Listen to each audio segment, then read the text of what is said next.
Magandang araw po mga ka-farm. So muli, welcome to my channel and welcome to Ka-Farm TV demo area.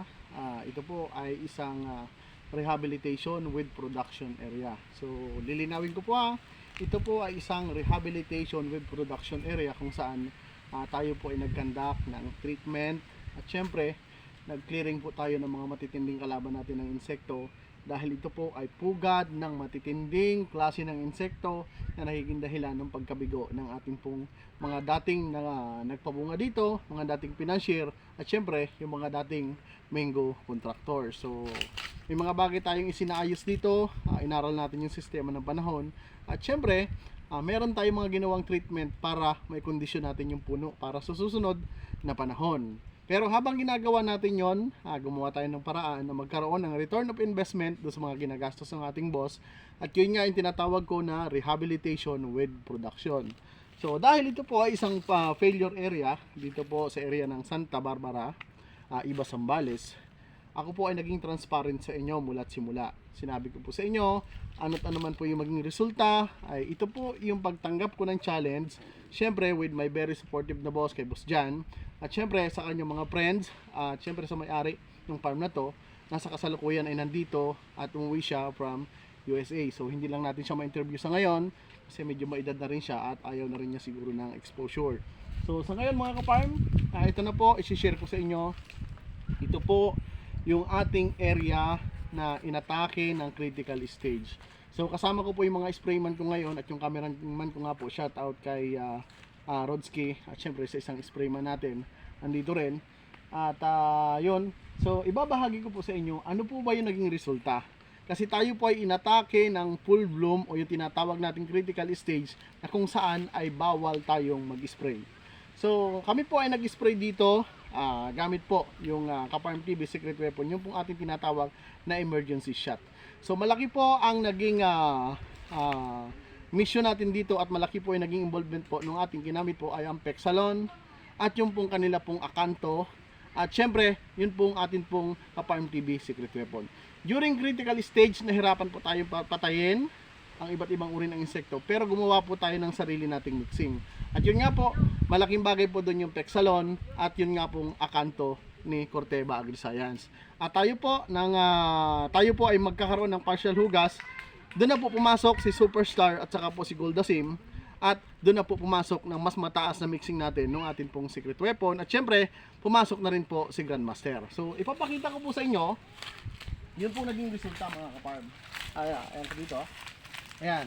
So kung makikita nyo po umitim yung mga balot nya pero ang bunga po niyan sa loob, ayan po, quality po yan. Ayan. So nung una po may mga tumatawa dito, may tumatawa dito, may mga dumadaan na ang sabi lost production na daw po ito. So kaya nga po sabi ko, ini-invite ko po during the harvest time yun pong mga tumatawa doon sa ating pong production. Kasi nga po tayo po ay to see is to believe. Aminado po kami na umitim po yung aming bulaklak. So yung pag-itim po ng aming bulaklak, ayun po yung punggos na tinatawag natin na powdery mildew. Na kung hindi po natin inagapan, ay wala po tayong bunga na mabubuo. Dahil bumabagsak po dito yung napakalakas na hamog, ayan. At kapag po nanghina yung resistensya ng ating bulaklak, doon po tumitindi o mas tumitindi yung pagpasok ng atake ng thrips at yun pong brown plant hoppers. Ngayon, kung hindi po natin gagawin yung tamang proseso under Ka-Farm TV Mango Protocol, malabo po na tayo po ay makapagpabunga ng mangga. Ayan. So at shoutout po doon sa tatlong farm na nadadaanan namin, nakasabay namin. Sila po ay talagang nag-zero production mga ka-farm. Ayaw ko na lang pong banggitin at syempre, dahil nga po sila ay failure na, baka po may insulto pa sa atin. Ito po, hindi po kami nahihiya na ipakita sa inyo. Ayan. Kasi akala po nila ay wala po tayong production. Nagugulat po sila na mayroon po pala tayong production mga ka-farm. So ayaw ko lang pong sirain yung balot. Ay sayang oh. Ayaw ko lang pong sirain yung balot. Kasi nga po, ayan, pakita natin yung farm. Ayan. Kasi nga po, like ko po sinasabi na ipapakita ko po sa inyo ito kapag po nangyari na. At tulad po ng sinasabi ko sa mga mixing ko, ang Ka-Farm TV po ay to see is to believe. Ito po yung puno ng nangitim na po ito ng sobra. Ayan po. Ayan. Pero kung titingnan nyo po sa loob, ayan. Ayan po yung ating mga sprayman na nagtyaga. Ayan.